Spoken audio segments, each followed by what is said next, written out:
Assalamualaikum warahmatullahi wabarakatuh. Alhamdulillahirabbil alamin wa bihi nasta'in wa ala umuri dunya waddin. Wassalatu wassalamu ala asrofil anbiya'i wal mursalin wa ala alihi washabbihi ajmain. Pertama-tama, marilah kita panjatkan puji dan syukur kepada Allah Subhanahu wa taala. Tak lupa sholawat serta salam semoga tetap tercurahkan kepada junjungan kita Rasulullah Shallallahu alaihi wasallam. Perkenalkan, saya Elmira Yuliana bersama rekan saya Muhammad Ihsan Rizky Fadila akan membahas tentang kewajiban kepemimpinan pemerintahan dalam Quran Surat An-Nisa ayat 59. Untuk itu, kita mulai pembahasannya yang akan dipaparkan oleh Muhammad Ihsan Rizky Fadila. Dipersilahkan.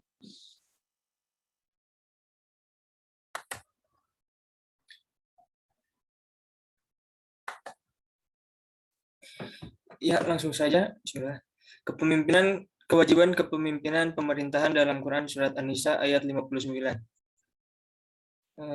Kewajiban pemimpinan ini berdasar dari dua kata yang berbeda. Yang pertama itu kepemimpinan. Kepemimpinan sering diartikan sebagai teknik, cara, gaya, dan strategi seorang pemimpin dalam memengaruhi orang lain dalam proses pencapaian tujuan. Lalu yang kedua, pemerintahan. Pemerintahan adalah wadah atau institusi tempat penguasa, pemerintah, dengan rakyat yang diperintah melakukan interaksi.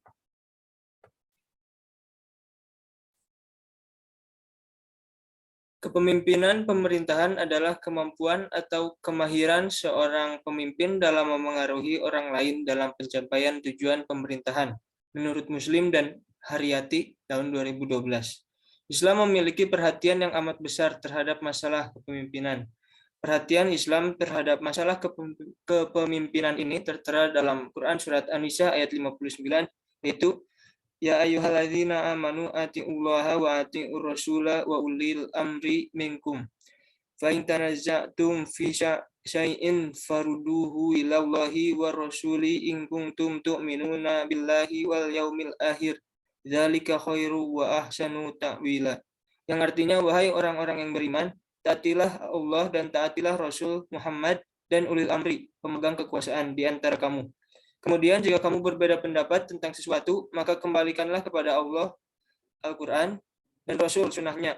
Jika kamu beriman kepada Allah dan hari kemudian, yang demikian itu lebih utama bagimu dan lebih baik akibatnya.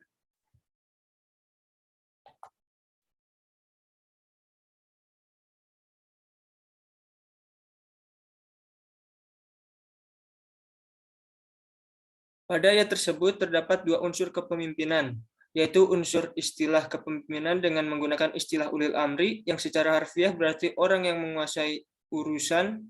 Imam Al-Maraghi menafsirkan ulil amri kepada dua bagian, yaitu ulil amri fi al-din yang disebut ulama, dan ulil amri di al-daulah, yaitu kepala negara.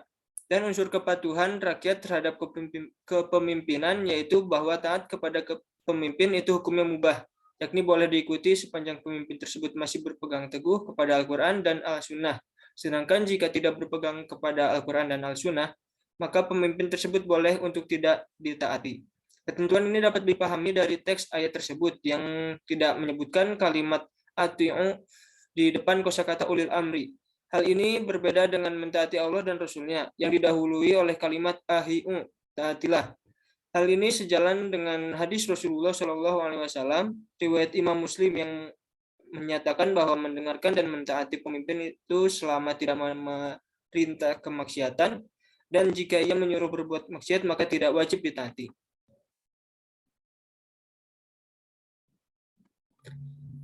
Tafsir dan dukungan Rasulullah untuk mentaati ulil amri.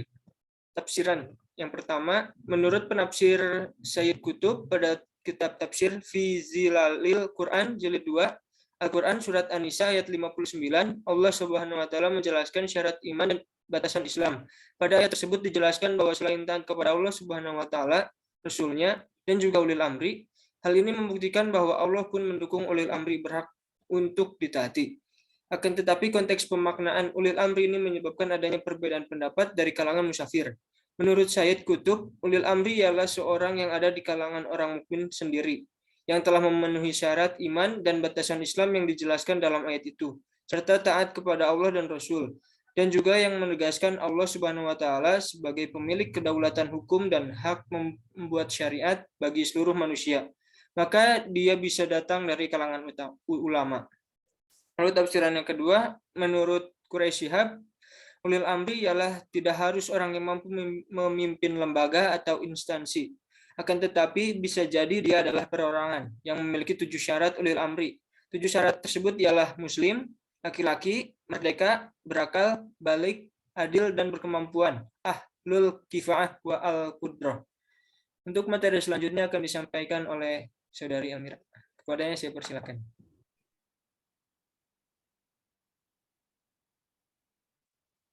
Baik, saya akan melanjutkan pembahasannya. Dukungan Rasulullah untuk menaati ulil amri. Bentuk dukungan Rasulullah terhadap pemimpin dan ulama tertera dalam Al-Quran.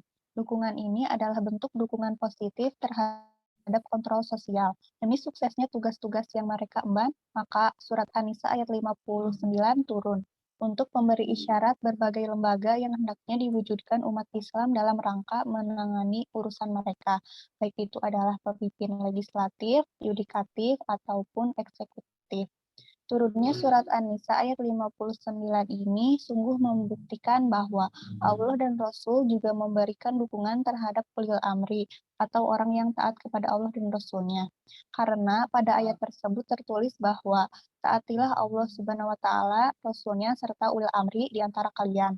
Maka Allah juga mengizinkan untuk taat pada orang yang memiliki sifat ulil amri, meski dia bukan seorang rasul sekalipun. Dengan demikian, artinya Islam menjadikan setiap orang sebagai pemegang amanat terhadap syariat Allah dan Rasul-Nya, baik itu untuk imannya sendiri dan agamanya. Sehingga Al-Quran pun menyebutkan untuk taat kepada orang yang mengedepankan ketaatan kepada Allah dan Rasul-Nya, maka ia berhak untuk ditaati. Islam tidak menjadikan manusia sebagai binatang dalam komunitasnya yang digertak dahulu, dari sana sini baru mendengar dan mematuhi. Boleh orang muslim mendengar orang yang ia sukai, asalkan orang tersebut tidak memerintah untuk berbuat maksiat.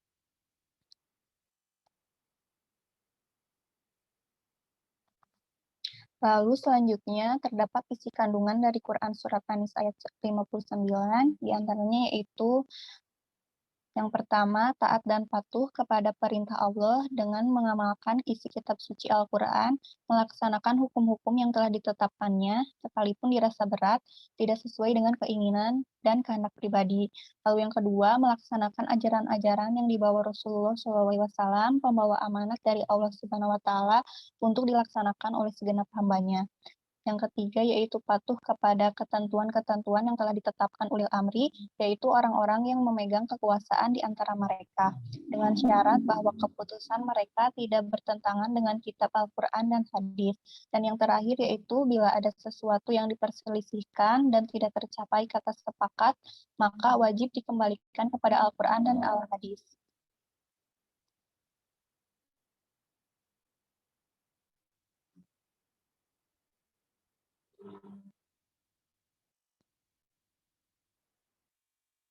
Selanjutnya, terdapat hak kewajiban pemimpin dan rakyat. Hak seorang pemimpin yaitu diantaranya yang pertama hak untuk ditaati, kedua hak untuk dibantu, dan yang ketiga yaitu hak untuk mendapat imbalan. Lalu kewajiban seorang pemimpin yaitu diantaranya yang pertama taat kepada Allah dan Rasul-Nya, kedua mengajak umat agar beribadah kepada Allah dan memberantas kesyirikan, yang ketiga berbuat adil, yang keempat melaksanakan hukum Allah, dan yang terakhir yang kelima yaitu menasehati masyarakatnya.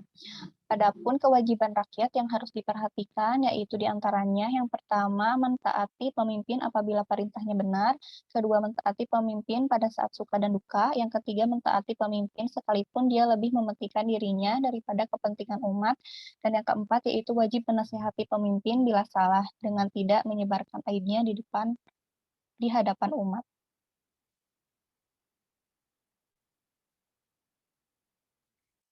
Dan kesimpulan yang kita dapat yaitu bahwa kepemimpinan pemerintahan adalah kemampuan atau kemahiran seorang pemimpin dalam memengaruhi orang lain dalam pencapaian tujuan pemerintahan. Dalam Quran Surat An-Nisa ayat 59 berisi tentang perintah kepada manusia untuk taat kepada Allah, Rasul, dan para pemimpin di antara manusia. Sehingga para pemimpin sebenarnya adalah penerus perjuangan para Rasul, utusan Allah, sekaligus menjadi khalifah di muka bumi. Surat An-Nisa ayat 59 seringkali digunakan sebagai dalil hukum sumber Islam. Orang-orang yang beriman wajib taat kepada Allah dan Rasulullah secara mutlak, yakni mengamalkan Al-Quran dan Sunnah-Nya. Sehingga dapat disimpulkan bahwa setiap orang yang beriman harus taat kepada Allah dan Rasul-Nya. Kepada pemimpin, kita juga harus taat jika pemimpin itu benar berdasarkan Al-Quran dan Al-Hadis. Namun, jika pemimpin itu tidak berdasarkan Al-Quran dan Al-Hadis, kita tidak boleh mentaatinya. Lalu apabila terjadi perselisihan dalam suatu urusan, maka harus kembali kepada Allah dan Rasul-Nya. Maksud dari kembali kepada Allah dan Rasul-Nya adalah kita kembali kepada Al-Quran dan Al-Hadis, kita cari dasar hukumnya atau dalilnya dalam Al-Quran dan Al-Hadis tentang apa yang kita perselisihkan itu. Lalu kembali kepada Al-Quran dan Al-Hadis akan menghasilkan penyelesaian yang lebih baik dan membawa keberkahan. Sekian dari kelompok kami, semoga bermanfaat untuk kita semua. Terima kasih. Wassalamualaikum warahmatullahi wabarakatuh.